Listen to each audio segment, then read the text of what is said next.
जी पूछा गया है कि अमल की इजाज़त लेना क्यों ज़रूरी है? मैं मुख्तसर लफ्ज़ों में ये बताता हूँ कि आप कोई भी अमल किसी से लेते हैं, अगर वो आपको इजाज़त देते हैं तो अमल की तासीर बढ़ जाती है।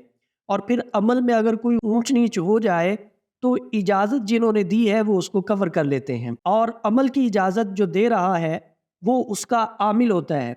उसका आमिल बनने के लिए उसने बड़ी जद्दोजहद की होती है, बड़ी कोशिश और मेहनत की होती है।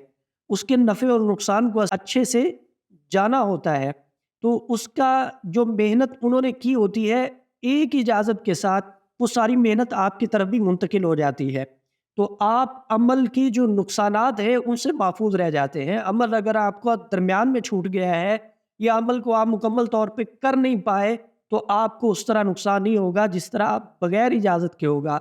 इजाज़त से एक तो इंसान का ध्यान और तवज्जो जो है वो एक ही जगह पे रहती है, और जितनी तवज्जो और जितने ध्यान से अमल किया जाएगा उतना वो मुअस्सर होगा।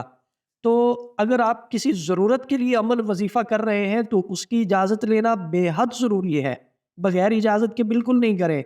बाकी ज़िक्र व अज़कार के लिए, अल्लाह का नाम लेने के लिए, अपने दिल की तसल्ली के लिए, अपने ईमान को बढ़ाने के लिए आप अल्लाह को याद कर रहे हैं, तो इसमें इजाज़त की कोई ज़रूरत नहीं।